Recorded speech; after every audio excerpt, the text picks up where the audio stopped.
오늘은 앞서 말씀드린 바와 같이 우리 성결교단 전체가 지키는 성결교회 주일입니다.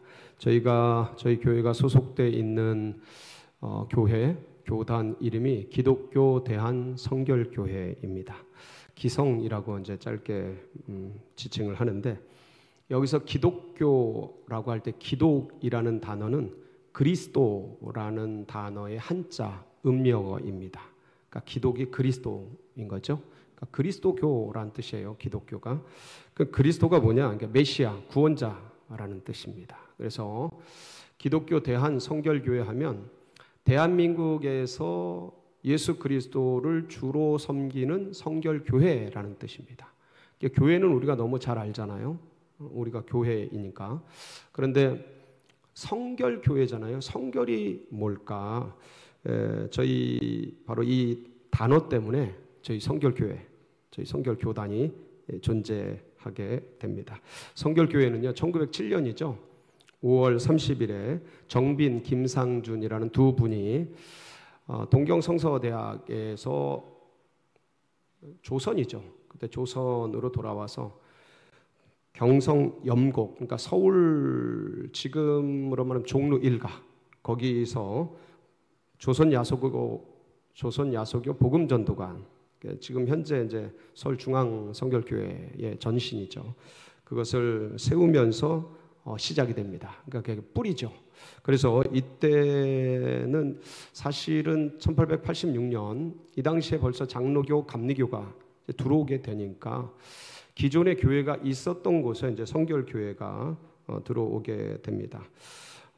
생각해 보면 개신교회가 이미 자리를 잡고 있는 곳에 왜 또 교회가, 성결교회가 있어야 할까? 그 이유는 무엇일까?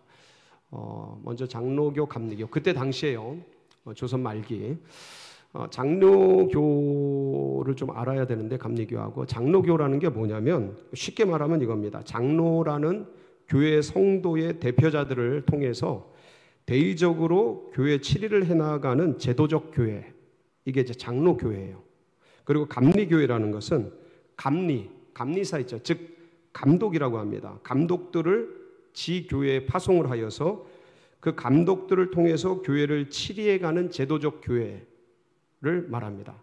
그러니까 장로교하고 감리교는 교회 치리의 제도를 교단명으로 쓰고 있는 거예요. 그리고 이 당시 감리교와 장로교는 예수 믿고 구원받는 중생의 교리는 굉장히 강조했어요. 그걸 전했어요. 그런데 구원받은 성도들이 제2의 은총인 성령 세례를 받아야 하는 것을 전하지 않았습니다. 그런 이유로 인해서 장감성 3대 교단이라고 합니다. 한국의 3대 교단인데 그 셋 중에 가장 늦게 출현한 이제 성결교회. 이 성결교회는요, 제도나 어떤 조직이나 치리 형태의 것을 교단명에 넣은 것이 아니라 성결이라는 복음이 온 누리에 전해져야 한다라는 목적과 그런 것을 어떤 이념으로 삼고, 그런 목적으로 삼고 교회를 이제 설립해서 교단명에 성결의 복음을 이제 새겨 넣게 된 겁니다. 그러니까 성결교단이 조직되고 존재하는 이유는 뭐 때문입니까? 성결 때문이에요. 네, 성결. 중생의 복음은, 예수 믿고 구원받는 중생의 복음은 이미 장로교하고 감리교가 전하고 있었는데, 이제 성결교회는 전하지 않고 있었던 성결의 복음을 전하기 위해서 조직이 된 거예요. 자, 그러면 성결이 뭘까? 성결은 그러니까 구원받은 성도, 신자가 두 번째 받는 은총으로서 성령 세례를 의미합니다. 그러니까 성령 세례라는 것은, 세례라는 게 우리가 물 세례를 받는데 여기서 약식 세례를 받아요. 근데 원래는 이 세례라는 의미가 물 속에 푹 들어갔다가 옛 자아는 죽고 그다음에 나오면서 예수 그리스도 말미암아 새 사람으로 산다라는 의미가 있잖아요. 그러니까 세례 자체가 물 속에 들어가는 이 충만을 의미해요. 성령 세례라는 단어 자체가 품고 있는 의미가 뭐냐면 성령 충만을 의미해요. 그래서 성결은 성령 세례로서 성령 충만과 동일한 의미입니다. 그래서 중생이 예수를 믿고 예수를 영접하여 구원받는 하나님의 자녀가 되는, 불신자가 하나님의 자녀가 되는, 세상의 사람이 하나님의 자녀가 되는, 그러니까 신분의 변화를 의미한다면, 성결은요, 구원받은 성도가 성령으로 능력을 받아서 예수 그리스도의 증인이 되는, 곧 사명자가 되는 능력의 변화를 뜻하는 거예요. 그러니까 예수님을 믿으면 구원받아요. 이 구원받은 사람은 내가 어떤 존재인지, 내 능력이 뭔지 이런 걸 그때는 몰라요. 마치 십자가 오른편에 구원받은 강도처럼 그게 뭔지 몰라요. 사실은 내가 예수님 믿습니다, 아멘 하는 게 어떤 의미인지 잘 몰라요. 근데 이렇게, 왜냐하면 영접, 그러니까 구원, 믿음으로 하나님의 자녀가 되는, 이거는 그러니까 긴급 처방이에요. 죽어버린 영혼을 예수라는 그 이름으로 살려내는 거죠. 근데 그 주님의 복음은 완전하여서 살려낸 이 백성, 신자들, 믿는 자들, 이 아직도 예수가 그리스도가 뭔지 모르는 이 자들을 예수가 그리스도이시고 이것을 전하고 나누고 힘있게 살아가는 그 능력을 주시는 게 성령을 통해서 주시는데, 이것을 받아 누리는 이 복음을 장로교는, 감리교는 초기에 무시했단 말이에요. 시간이, 이걸 잘 몰랐어요, 사실은. 왜냐하면 초대교회로 끝났다고 생각했거든요. 그래서 이것을 제대로 이제 전하지 못했고, 감리교는요, 원래 이 성결의 복음이 감리교의 시조인 요한 웨슬리에 의해서 조직이 됐어요. 성결의 복음이. 물론 성경에 있었는데, 성령 임하는 거 성경에 다 있잖아요. 근데 그거는 그때 끝난 거로 이해하고 거의 사람들이 거기에 관심을 두지 않았어요. 그런데 그거를 요한 웨슬리가 성결의 복음을 기독자의 완전이라는 소책자로 조직을 해요. 교리화시켜요.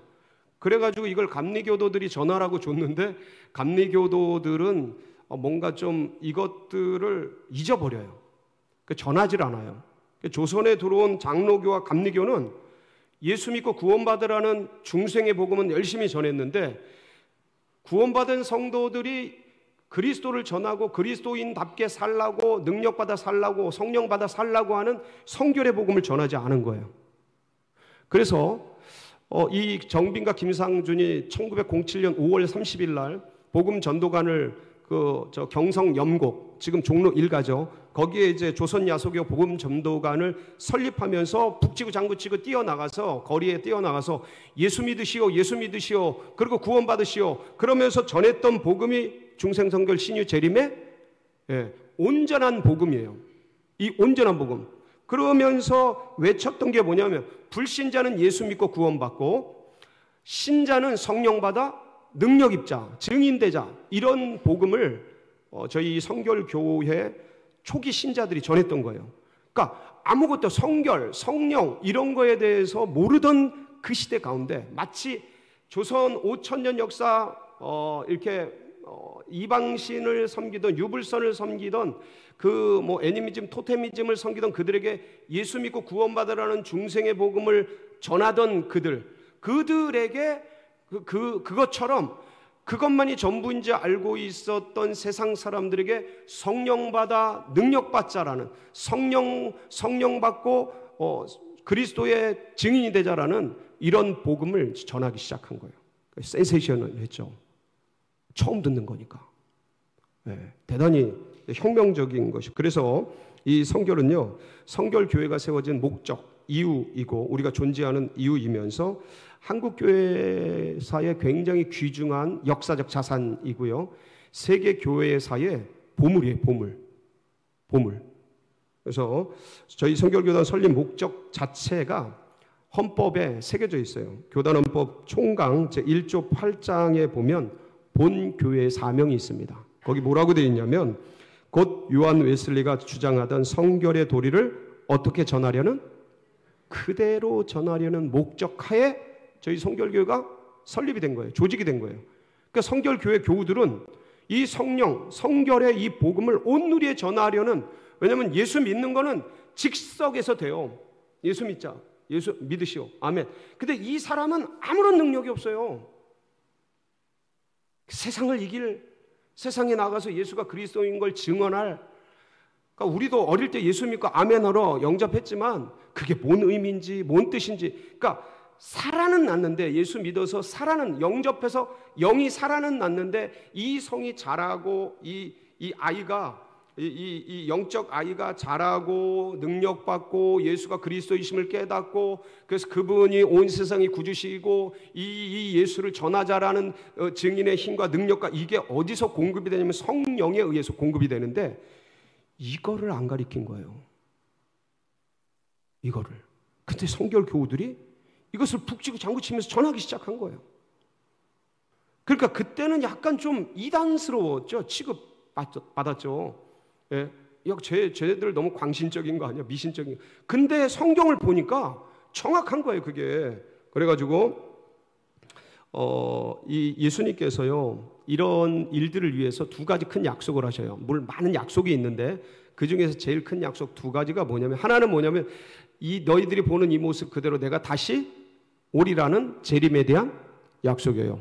마라나타, 우리 주님 곧 오실 줄 믿습니다. 이 재림에 대한 약속 아직 성취가 안 됐죠. 성취가 될 겁니다, 곧. 그런데 두 번째 약속이 뭐냐면 내가 뭘 보내리라, 성령을 보내리라는 약속을 하셔요. 주님이 승천하고 떠나실 때 이 두 가지 약속이 가장 큰데, 근데 이 성령 강림에 대한 약속이 한 군데만 적혀 있는 게 아니고 성경에 곳곳에 적혀 있어요. 누가복음 24장 49절에 보면 이런 말씀이 있습니다. 같이 시작. 볼지어다 내가 내 아버지께서 약속하신 것을 너희에게 보내리니 너희는 위로부터 능력으로 입혀질 때까지 이 성에 머물라 하시니라. 예. 그리고 요한복음 14장 26절 시작. 보혜사 곧 보혜사를 너희에게 주사 영원토록 너희와 함께 있게 하리니. 이건 지나가려고 그랬는데, 예, 26절 시작. 보혜사 곧 아버지께서 내 이름으로 보내실 성령, 그가 너희에게 모든 것을 가르치고 내가 너희에게 말한 모든 것을 생각나게 하리라. 그리고 요한복음 16장 7절 시작. 그러나 내가 너희에게 실상을 말하노니 내가 떠나는 것이 너희에게 유익이라. 내가 떠나가지 아니하면 보혜사가 너희에게 오시지 아니할 것이요 가면 내가 그를 너희에게로 보내리니. 예, 그리고 사도행전 1장 4장 5절 보면, 4절 5절 보면 이런 말씀이, 내가 가서 이 약속하신 성령을 기다리라, 이런 말씀이 계속 기록되어 있어요. 그래서 예수님이 그 약속을 하시고 승천하시고 이제 40일 얼마 뒤에 이제 사도행전 2장에 기록되어 있는 말씀대로 성령이 오순절날 임하게 됩니다. 그래서 마가의 다락방에서 120명이 열심히 여러분, 이 마가의 다락방에 120명의 사람들은 예수 믿는 사람입니까? 안 믿는 사람입니까? 예수 믿는 사람이에요. 여기 있는 120명처럼 예수 믿는 사람들이라니까. 여긴 12제자도 있고요, 마리아도 있고 다 있어요. 그러니까 예수 믿는 사람, 신자들이에요. 이 신자들에게 오순절 마가의 다락방에 뭐가 임한 거예요? 성령이 임한 거예요. 그리고 불세례가 임하잖아요. 막 방언도 하고 불에 혀같이 갈라지는 것들이 각 사람 머리 위에 있게 되고, 그러면서 이들이 그 성령의 충만함을 입고 그러면서 예수가 그리스도이신 것을 전합니다. 120문도가 다 뜨거워져요. 그때 베드로가 대표적으로 오순절 마가의 다락방에 그 명설교를 하잖아요. 너희들이 죽인 그 예수가 그리스도다, 하나님의 아들이다, 그러면서 그냥 막 복음을 전하니까. 근데 그 120, 그러니까 전하는 복음을 듣고 3,000명, 5,000명이 변하거든요. 근데 잘 생각해 보세요. 마가의 다락방에 성령 받기 이전에도 이 120문도는 예수님의 제자였어요. 신자들이었어요. 그리고 마가의 다락방에 성령 받은 다음에도 예수님의 제자예요. 신자예요. 뭐가 달라졌냐 이거예요. 이 앞에 120문도는 예수님을 믿지만 눌려있고 세상이 두렵고 불안하고 욕망이 가득 차고 막, 그러니까 안 믿는 게 아니에요. 믿어. 어떤 사람은 예수가 그리스도인지를 제대로 모르고, 예? 그리고 내가 이 복음을, 예수님을 믿는 게 왜 믿는지도 모르고 그냥 영접해서 믿는 거예요. 마치 우리 어릴 때처럼 예수 믿지만 예수 믿는 게 뭔지 몰라. 그냥 교회 다니고, 남들이 좋다니까, 선생님이 믿으려니까, 가르치니까 그런가 보다 하고 따라가는 거지. 이게 뭐 우리가 영성으로 그걸 알고 믿고 예수의 그리스도 되심이 어떤 것을 다 알고 따르는 게 아니었거든요. 몰라. 그러니까 그러려니 하는 거예요. 그런데 이랬던 사람들이 앞에 120문도였다면 뒤에 120문도는 유대인들이 오순절에 수없이 와서 지금 예수를 잡아 죽인 그 유대인들이 예수 믿는 사람들 죽이려고 눈이 그냥 번뜩번뜩 거리는데 그들을 대상으로 복음을 전해버려요. 그러니까 거기서 3,000명이 그 자존심 세고 독실한 유대인들, 지금도 아버지 세계를 주름잡고 그 신앙 체계를 완성한 이 유대인들이 그 자리에서 3,000명이 바뀌어버려요. 그러니까 이 힘이 뭐냐라는 거죠. 똑같은 예수를 믿는데 앞쪽에는 세상에 눌리고 감정에 눌리고 자기 야망에 눌리고 욕망에 눌리고 세상 가지고 있는 욕심에 눌려있는 그런 제자들과 이쪽에는 그 두려움을 이기고 가서 복음을 전하고 죽이려면 죽여라 그러고 그 모든 걸 이겨내고 전하고 있는 그 능력, 이게 뭐냐라는 거죠. 그러니까 사람을 이렇게 바꿀 수 있었던 그 장본인, 그게 뭐냐? 똑같은 예수 믿는 신자들을 그렇게 바꿔버린 게 그게 뭐냐라는 거예요. 이게 내면에 있는 게 각성돼서 그런가? 그러니까 내가 예수 믿는 건 이런 거야, 이렇게 믿어야지. 내가 스스로 이걸 깨닫고 스스로 각성한 내 안의 깨달음인가? 인간 안에 있는 깨달음인가? 그게 아니라는 거예요. 부어진 거라는 거예요. 성경은 계속해서 이 영의 거룩한 영의 분열하는 거예요. 임파테이션이라는 거예요. 나눠준 거라는 거예요. 하늘에서 부어주신 거라는 거예요. 그래서 위로부터 뭐를 입히울 때까지, 능력이 입히울 때까지 기다려라. 그러니까 계속 예수님이 뭐라 그러면 내가 가서 너희에게 성령을 보내리라, 보혜사를 보내리라. 계속 이 얘기를 너희가 받으리라. 그러니까 너희가 깨달으리라. 너희가 안에서 각성되리라. 예수 믿었으니 그 예수 믿는 게 뭔지 네 안에서 그걸 깨닫고 능력을 받으리라. 이런 게 아니에요. 부어주시리라. 내가 아버지께 받아서 너희에게 보내리라. 그러니까 니네가 능력이 입힐 때까지 예루살렘을 떠나지 말고 아버지께서 약속하신 것을 뭐해라? 기다려라. 계속 이 말씀을 반복하십니다. 그럼 너희가 성령을 받으면 권능을 받고, 뭘 받고? 권능을 받고 예루살렘과 온 유대와 사마리아 땅끝까지 이르되, 예수님도 아셨던 거예요. 성령을 받지 못하면 나를 믿어도, 예수를 믿어도 눌리고 내 감정에, 세상에, 재리의 염려, 이생의 자랑, 인간의 그 죄의 욕구가 얼마나 강력한지, 하나님의 시각에서는 이미 완전히 구원받은 자지만 육체를 입고 있는 우리들이기 때문에 이게 얼마나 이게 강력한지, 예수를 믿는 그것도 눌리고 그래서 두려워하고 불안해하고, 마치 지금 그 120문도가 성령 받기 전에 그 120문도랑 우리랑 비슷한 거죠. 이 세대에 예수가 그리스도이심을 자랑하고 증언하고 이것을 막 힘있게 담대하게 나타내고 그렇게 사는 게 아니라 그냥 믿는 거죠. 그냥 믿는 거죠. 일종의 문화죠. 일종의 내가 습득한 어떤 자산이죠. 그러니까 이게 나를 사로잡고 나를 끌어가고 그 비전과 꿈이 나를 이끌어가는 게 아니죠.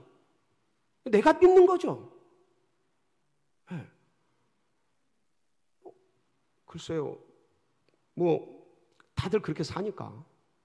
근데 우리는 성결 교우들은 이걸 아는 거죠. 그래서 그 성령이 어떤 것인지를 알고 그것이 나를 사로잡고, 그렇다고 내가 미치거나 내 이성이 사라지거나 그게 아니고, 이성은 오히려 더 명료해지고 판단력과 지혜는 더 우리 풍성해지고 살아가는 삶의 그런 어떤 것들은 더 아주 좋아지는 이것들을 우리 알기 때문에, 그래서 이 성령 세례, 이 성령 충만을 받는 것을 그러한 것을 오순절날 되어져서, 오순절이 뭐냐면 펜타코스탈이에요.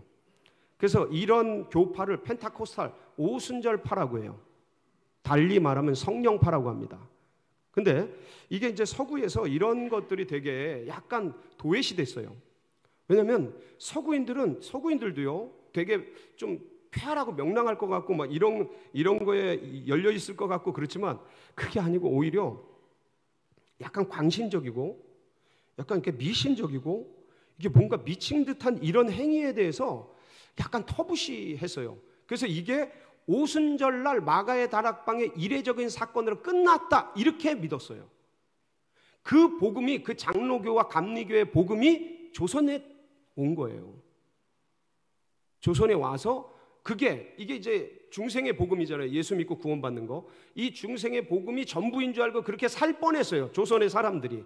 근데 다행히 뭐가 생겼어요? 저희 성결교회가 생겨서 성령의 복음이 있다라는 걸 알려주기 시작한 거예요.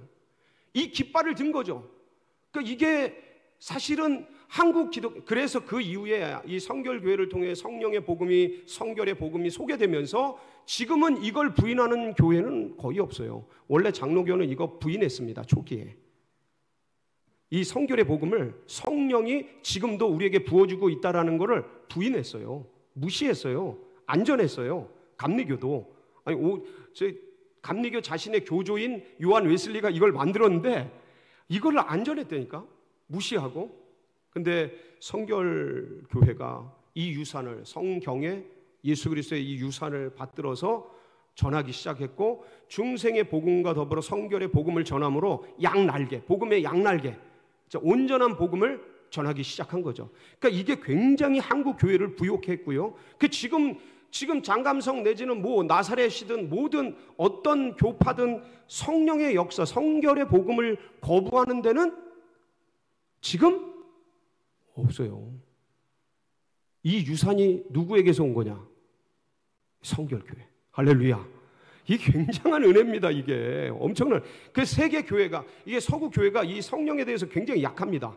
논리적으로는 정립을 해놨는데 굉장히 머리가 좋으니까 얘네들이 여기로부터 이제 비롯됐잖아요. 서양으로 넘어갔잖아요. 아시아에서 복음이. 그러면서 이게 오랜 세월 속에서 연구는 많이 해놨는데 실제적으로 이 성령의 역사가 이렇게 어떤 놀라운 것인지에 대해서 잘 이렇게 약간 터부시하는 경향이 강했어요. 사실은 지금도 그래요. 근데 이게 아시아라는 조선의 조그만 교회에서 이게 터진 거죠. 팍 터진 거예요. 그러면서 온 세계로 이 복음이 전해지고 있고, 특별히 우리 성결교단을 통해서 온 세계에 이 성결의 복음이 전해지는 참 큰 은혜를 입게 되어서 성결교인된 우리로서는 정말 자부심이 너무 감사하죠. 이런 은혜를 입은 게. 잘 보세요. 오늘 이제 제가 오늘 말씀을 그렇게 자세하게 다루지 않으려고 하는 게 뭐냐면, 사실 오늘 말씀도 어떤 면에서는 베드로가 외쳤던 그 말씀을 뒷받침하는 말씀이라 자세히 풀지 않고 증거 자료로만 쓰려고 올려놓은 겁니다. 베드로가 어떻게 초기에 성령 받고 성결의 복음을 전하기 시작하냐 하면 이렇게 전합니다. 사도행전 2장 37절에서 39절이에요. 한번 보실까요? 시작. 그들이 이 말을 듣고 마음에 찔려 베드로와 다른 사도들에게 물어 이르되, 형제들아, 우리가 어찌할꼬 하거늘 베드로가 이르되, 너희가 회개하여 각각 예수 그리스도의 이름으로 세례를 받고 죄사함을 받으라. 그리하면 성령을 선물로 받으니 이 약속은 너희와 너희 자녀와 모든 먼데 사람 곧 우리 주 하나님이 얼마든지 부르시는 자들에게 하신 것이라 하고. 자, 여기서 이게 보면 먼저 뭘 믿어라? 예수를 믿어라. 이게 중생이에요. 예수 믿고 죄사함 받는 거예요. 이게 죄사함 받는 게 구원받는 거죠. 구원받는 게 영이 부활하는 거거든요. 이게 연속으로 동시동작이에요. 언어로는 이게 사람이기 때문에 언어를 풀어서 써야 되기 때문에 순서적으로 쓰는데 동시동작이란 말이에요. 영적으로는. 그러니까 예수 믿을 때, 영접할 때 죄가 용서되고, 죄가 용서되니까 죽었던 영이 살아나고, 죽었던 영이 살아나니까 거듭나게 되는 거고, 거듭나게 되니까 하나님의 자녀가 되는, 이 중생의 교리가 예수 믿는 거예요. 그리고 뭘 받아라? 성령의 선물을 받아라. 성결해라. 이거죠. 중생 성결의 복음을 전하기 시작했던 거예요. 그런데 여러분, 이 에베소의 제자들도요, 성령 세례에 대해서 잘 몰랐어요. 그때 당시에. 근데 이게 베드로가 전했던 것 중에 하나가 뭐냐면 먼 데사람, 곧 너희와 너희 자녀와 먼 데사람, 곧 하나님이 얼마든지 부르시는 사람들. 그게 사도행전 2장 39절이거든요. 그러니까 성령 세례가 성령 충만이 오순절날 한 번 끝나는 게 아니고 그날 유일회적으로 한 번 끝난 게 아니고 베드로에 의하면 같이 봅니다. 시작. 이 약속은 너희와 너희 자녀와 모든 먼 데 사람 곧 주 우리 하나님이 얼마든지 부르시는 자들에게 하신 것이라. 그러니까 얼마든지 부르시는 자들에게 하신 것이라는 거죠. 오순절 마가의 다락방 120문도에게 성령 주고 끝난 게 아니고 그 뒤에 너희와 너희 자녀와 모든 먼 데 사람, 이방인, 유대인 할 것 없이 오고 오는 모든 사람, 우리까지 포함해서 성령을 계속 예수 믿고 죄사함 받고 성령을 계속 선물로 부어주시겠다라는 말씀이라는 게 오늘 이 에베소 제자들이요, 이 에베소 우리가 읽은 이 본문 에베소 제자 사건은 사실은 바울의 3차 전도 여행 때 에베소에 갔을 때 일어난 일이에요. 바울이 1차, 2차, 3차 로마에 잡혔다가 4차로 세계를 돌아보고 저 끝까지 가는 그런 포르투갈, 스페인 거기까지 가는, 그러다가 이제 순교를 당하잖아요. 이 1, 2, 3, 4차 전도 여행을 떠나는데 3차 전도 여행이 언제냐면 예수님 돌아가신 이후에 20년이 지난 때예요. 그리고 에베소라는 지역은요, 유대가 아니에요. 이스라엘이 아니고 터키 지역이에요. 그러니까 터키 지역의 7교회 중에 하나잖아요, 에베소 교회가.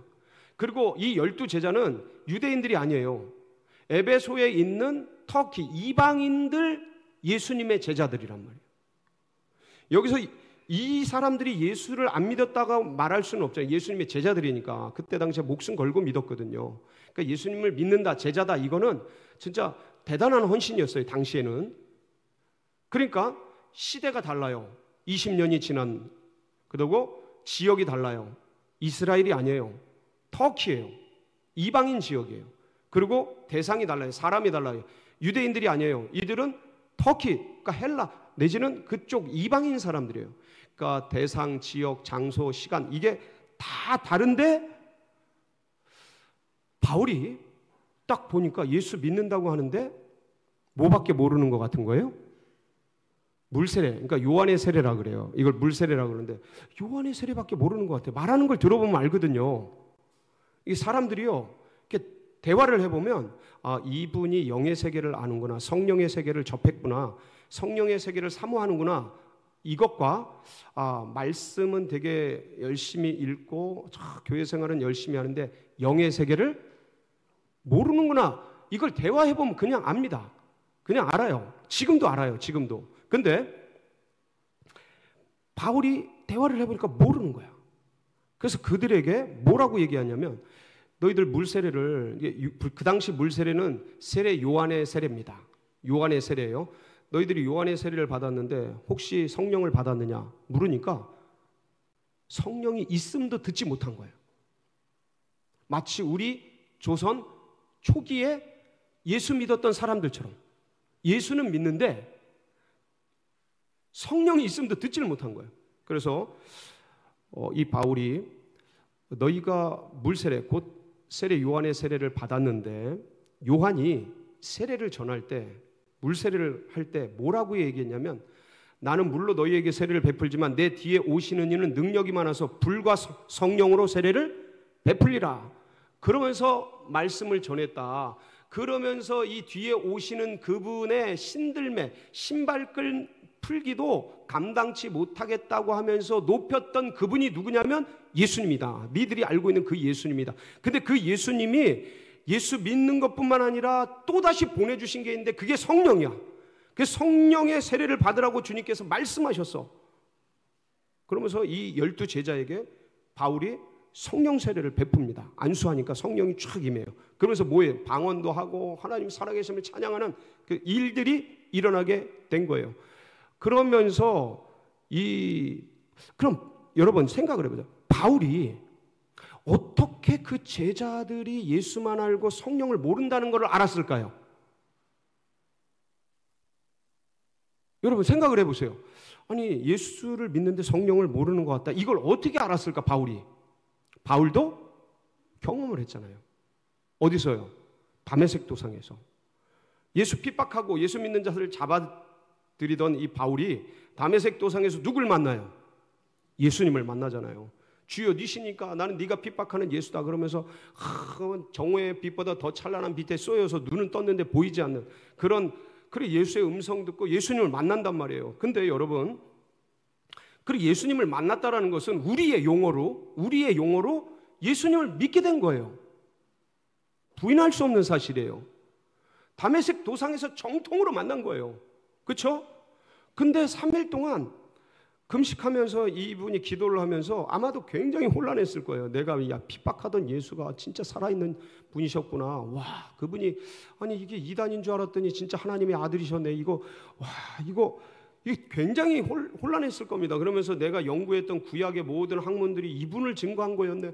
와, 이게 어떻게 된 거? 막 그러면서 여러 가지 어떤 인간이니까, 바울이 인간이잖아요. 인간의 어떤 갈등, 고민, 이제 영으로 정통으로 만났기 때문에 부인할 수는 없고 믿기는 하는데 이게 인간적인 감정 속에서 되게 혼란스럽고 여러 가지로 어렵고, 아니 내가 그랬구나. 막 그 구약에 그동안 외워오고 암기했던 창세기, 출애굽기 이런 모든 것 속에서 메시아에 대한 증언들, 역대기 그런 것들 속에서 기록된 그 모든 증언들, 예언들이 전부 이 예수님에 대해서 기록된 거였구나. 이걸 머릿속에서 막 조합하고 그러면서 굉장히, 그러니까 여러 가지 복합적인 양가 감정, 이게 믿어지기도 하면서 이게 막 갈등되기도 하고 이런 인간적인 어려움이 있었을 겁니다. 3일 동안. 3일이 작지 않거든요. 여러분 금식해 보시면 알지만 3일간 금식하는 게 굉장히 길어요.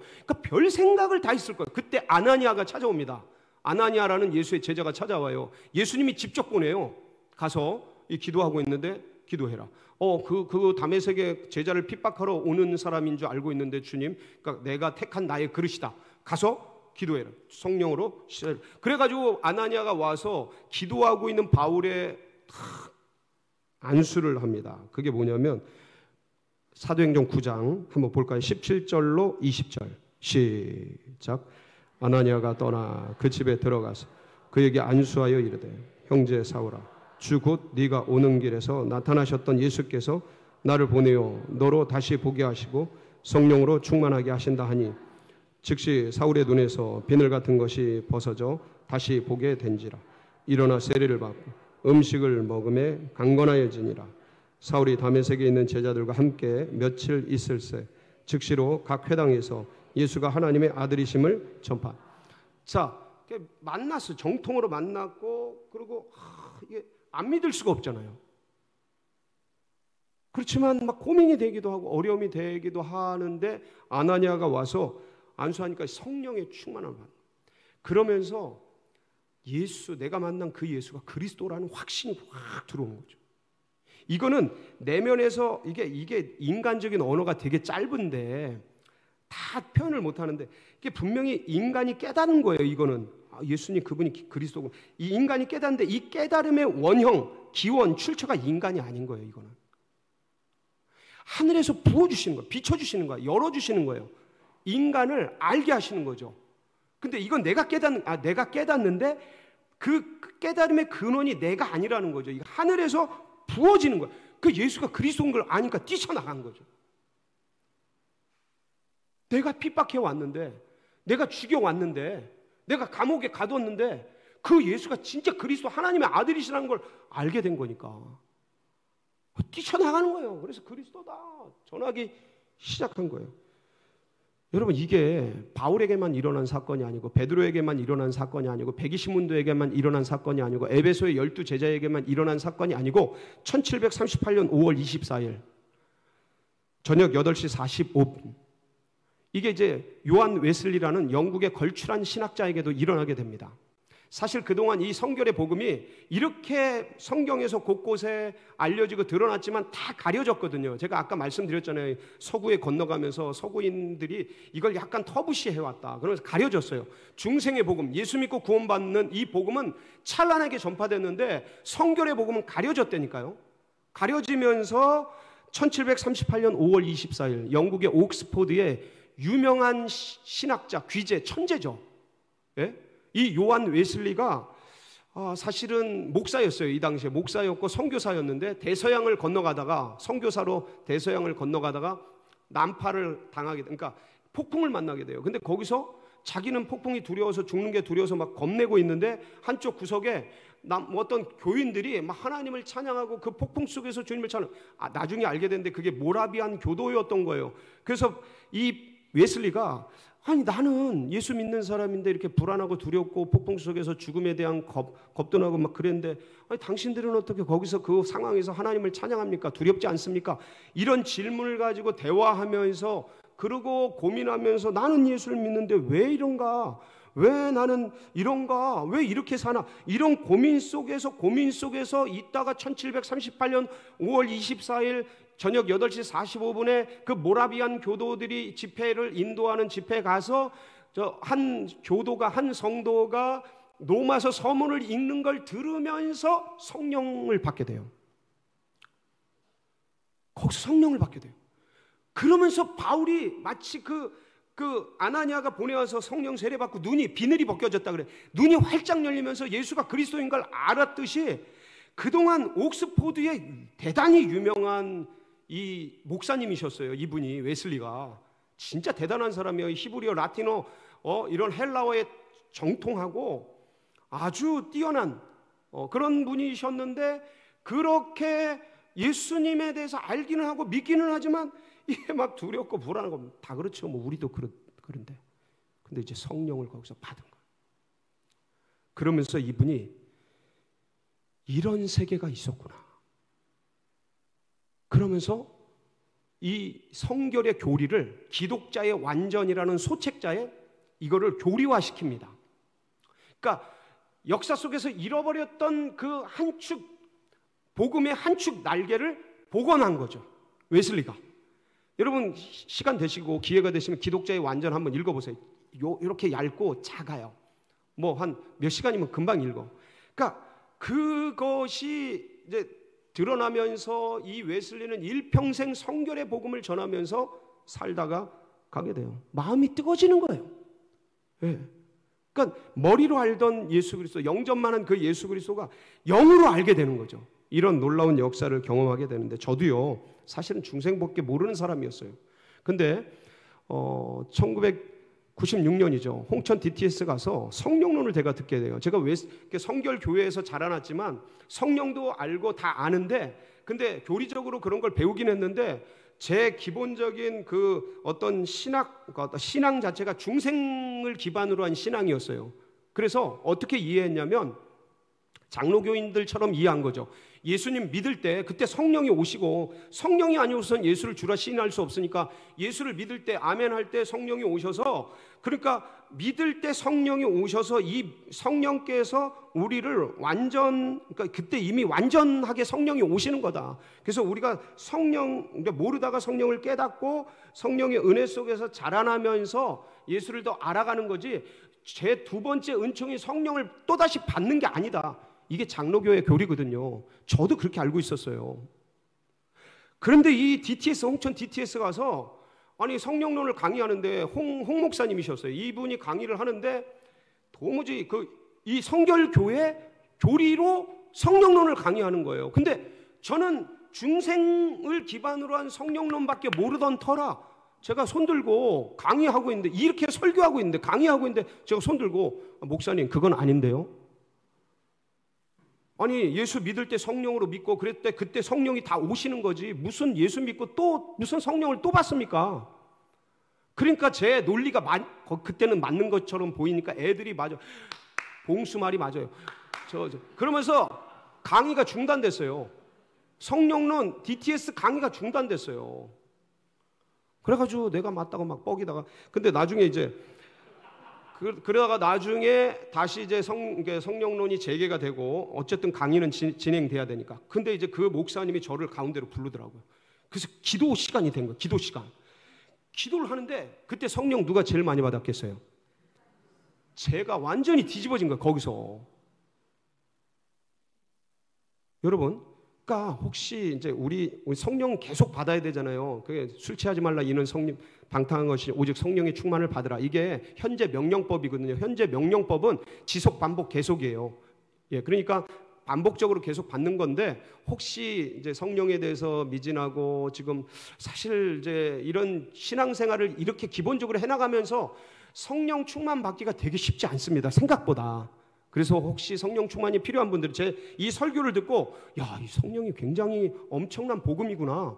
내가 알기는 듣기는 들었는데 이거에 대해서 그렇게 이렇게 성령 받고 충만하고 뭐 이런 거에 대해서 사모함이 없었는데 성령 충만 받고 싶은데 근데 찾아보세요. 성령 충만 받을 때가 그렇게 쉽지가 않습니다. 여러분 이런 데서 그냥 기도한다고 성령 충만 이게 되는 게 아니에요. 이게 과정이 프로세스가 필요해요. 120문도가 성령 받을 때 열흘 동안인가 일주일 동안을 집중해서 기도하잖아요. 그 모든 성도들이 다 그런 갈급함. 근데 이게 갈급함이 그냥 주어지지 않잖아요. 지금 제가 이 말씀을 던지면 이게 마중물처럼 되어서 여러분들 알파를 하거나 DTS를 가거나 이런 데를 가세요. 알파 가면 성령 수양회를 해요. 그때 성령 많이 받습니다, 여러분. 받았던 사람 또 받고 잃어버렸던 사람 되찾고 그래요. 그리고 저 DTS를 하면 저도 DTS 때 이렇게 깨달았는데 DTS 가면 성령론을 해요.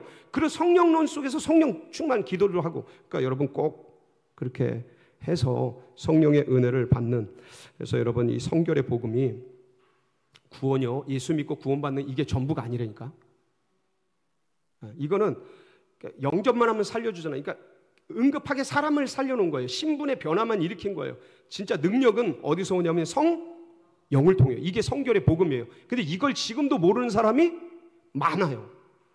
네, 누리지 못하는 사람이 많아요. 여러분 우리 성결 교우들이에요. 이 복음을 우리가 먼저 알고 그리고 이제 얘기를 나눠보면 들어보면 알아요. 이 사람이 성령에 대해서 그러면 같이 기도하시고 성결의 복음을 이 성령의 복음을 온 땅에 편만하게 전하는 우리 서울제일교회 성결 교우들이 되시길 주님의 이름으로 축복합니다.